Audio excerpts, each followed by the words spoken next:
అదరకొట్టే కారం రంగు రుచి ఆచి కారం పొడి. బండ్ల గణేష్ గారి మిత్రులకు, షాద్ నగర్ ప్రజలకు, ఆయన శ్రేయోభిలాషులకు అందరికీ పేరు పేరున నమస్కారాలండి. అలాగే టీవీ చూస్తున్న, సోషల్ మీడియాలో చూస్తున్న ప్రజలందరికీ కూడా ఈ పాదయాత్రకు మీ అందరి ఆశీర్వాదం ఉంటుందని ఆశిస్తూ, బండ్ల గణేష్ గారు ఇదే షాద్ నగర్ నుంచి హైదరాబాద్లో ఒక చిన్న నటుడిగా మొదలుపెట్టిన ప్రయాణం ఈ రోజున ఒక బ్రాండ్గా, బండ్ల అంటే ఒక బ్రాండ్, బండ్ల అంటే ఒక వ్యక్తి కాదు, బండ్ల గణేష్ అంటే ఒక శక్తి. పర్సనల్ గా నాకు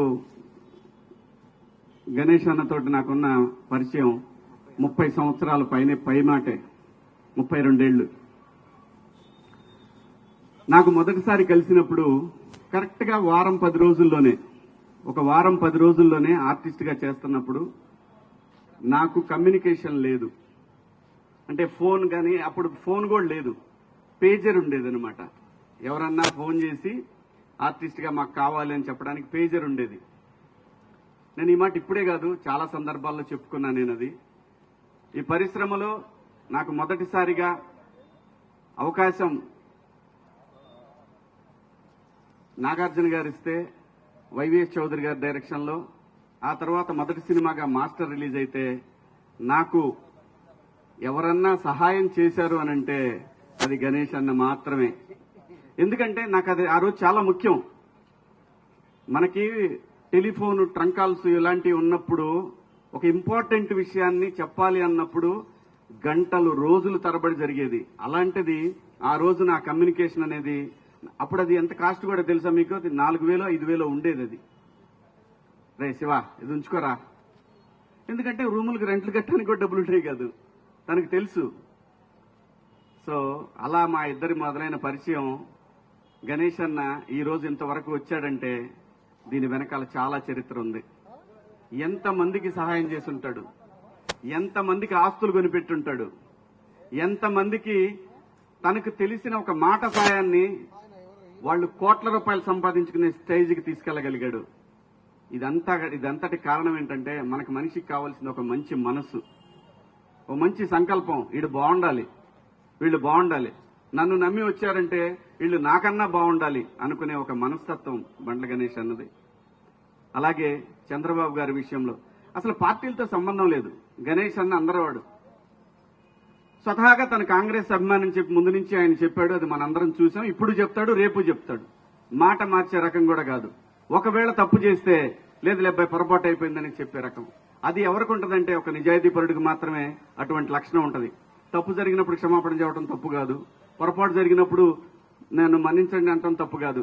అలాంటి ఒక మంచి మనిషి అంటే బండ్ల గణేష్ గారు. ఏదో ఇప్పుడు చంద్రబాబు గారు ఎందుకు అనుకోవాలి అసలు చంద్రబాబు నాయుడు గారి గురించి? ఆయనకి చంద్రబాబు నాయుడు గారు చేసిందే ఉంది, ఏమీ లేదు. కానీ సమాజానికి చేసిందాన్ని తన గుండెల మీదకి తీసుకొని ఇన్ని కోట్ల మందికి జీవితాలను ఇచ్చిన మహాన్ మనిషి జైల్లో ఉండటమేంటి అనేది ఆయన మనసులో పడింది. ఆ రోజున పడి ఒక ఏదైతే మనకి కృష్ణా గోదావరి నదులు ఒక చిన్న డ్రాప్ తోనే మొదలైతాయి, అలాంటి ఒక డ్రాపు ఒక మహా ఉద్యమంగా మార్చగలిగాడు.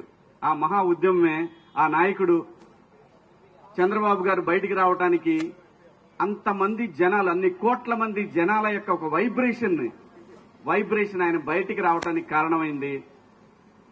ఆ కృతజ్ఞత భగవంతుడికి ఏదైతే తను మాట ఇచ్చాడో, మా నాయకుడు ప్రజల మనిషి బయటికి రావాలని కోరుకున్నాడు. ఆ కోరిక మేరకు ఆ భగవంతుడు కరుణించి ఆ రోజున బాబు గారికి బెయిల్ రావడం, బయటికి రావడం. ఆ తర్వాత ఏం జరిగిందో మీరు అందరూ చూశారు. మరి ఊరికే మాటలంటాం అందరికీ సాధ్యమే, ఎవరైనా అనొచ్చు ఒక మాట. కానీ తన అన్న మాట ప్రకారం ఈ రోజున షాద్ నగర్ నుంచి, అంటే తనకి ఏదైతే తన జీవితం మొదలైన ఈ ప్లేస్ నుంచి వెంకన్న దగ్గరికి మొదలుపెట్టాడు ఈ ప్రయాణం. ఇవాళ తను ఒక 40-50 మందితోటి మొదలు పెడుతున్నాడేమో, కానీ ఇది అక్కడికి వెళ్లేసరికి ఒక మహాసముద్రం లాగా మారిద్ది. మనందరం చూస్తాం. నేను కూడా వస్తాను నీతో అన్నాడు. నువ్వు కాదబ్బాయి, నువ్వు అక్కడ లాగొద్దు, నువ్వు బయలుదేరే దగ్గర ఉంటే చాలు అని అన్నాడు. ఎందుకంటే ఇది తను చేసేది దేని గురించి? తనకి లాభం లేదు, దీంట్లో తనకు వచ్చేది లేదు. డైరెక్ట్ గా ఇక్కడి నుంచి బస్కి వెళ్ళిపోయి శుభ్రంగా ఫ్లైట్ కి వెళ్ళిపోయి దర్శనం చేసుకొని రావచ్చు. ఈజీ, చాలా ఈజీ. మాట ఇచ్చాడు, భగవంతుడి దగ్గరికి వెళ్ళాడు, దండం పెట్టుకున్నాడు, థ్యాంక్స్ చెప్పాడు, ఇది ఓకే. కానీ అలా కాదు. తను ఏదైతే అనుకున్నాడో అనుకున్న మాటని మాట మీద నిలబడాలి అనేది ఒక సంకల్పం ఏదైతే ఉంటుందో ఆ మనిషి ఇప్పుడు మనం చూస్తున్న ఈ బండ్ల గణేష్ గారు ఇంకా ఎక్కడో చూస్తాం, మనం ఇంకా వేరే లెవెల్లో చూస్తాం. ఏ మనిషికైనా అంతేనండి, నాట్ ఓన్లీ బండ్ల గణేష్ గారు, ఎవరైనా సరే ఇక్కడ నిజాయితీ ఉండాలి. ఇక్కడ నిజాయితీ ఉంటే నేచర్ మనతో వస్తుంది, సమాజం మనతో వస్తుంది. అలా గణేష్ అన్న ఈ రోజు మొదలుపెట్టినటువంటి ఈ ప్రయాణం మనం చివరి వరకు కూడా వెంకన్న తోడుగా యావత్ 2 రాష్ట్రాల తెలుగు ప్రజలు ప్రపంచంలో ఎక్కడైతే ప్రపంచ వ్యాప్తంగా ఒక ఉద్యమాన్ని క్రియేట్ చేయగలిగాడో ఆ రోజున ఆ ప్రపంచ వ్యాప్తంగా ఉన్న తెలుగు ప్రజలందరి ఆశీస్సులు గణేష్ అన్నకుంటాయి. మా అందరి అభిమానం తోటి ఆయన ఎటువంటి అడ్డంకులు లేకుండా స్వామివారి దగ్గరికి ప్రయాణిస్తాడు. స్వామివారి దర్శనం రోజున ఖచ్చితంగా ఎక్కడున్నా సరే నన్ను కూడా భగవంతుడు అక్కడ దాకా తీసుకెళ్లాలని కోరుకుంటున్నాను. ఖచ్చితంగా గణేష్ అన్న థ్యాంక్ యూ. నీ మంచి మనసు, నీ నిజాయితీయే నిన్ను నడిపిస్తా ఉంది. ఎక్కడ గణేష్ అన్న నాకు ఆ రోజు 32 ఏళ్ల క్రితం తలుచుకుంటే అసలు ఎలా మారిపోతుంది జీవితం అంటే సంకల్పం అండి. ఏ మనిషికైనా సరే నాకు అది కావాలి, ఆ టార్గెటెడ్ గా నిజాయితీగా పనిచేస్తే దానికి బండ్ల గణేష్ అన్న అవ్వచ్చు. బండ్లు అనేది ఒక బ్రాండ్. ఈ బ్రాండ్ కలకాలం చిరకాలం 10 మందికి సాయపడుతూ ఉండాలని మేమందరం నీ వెనకాల ఉంటామని ఆ భగవంతుడిని కోరుకుంటూ థ్యాంక్ యూ అన్న. All the best. Happy journey.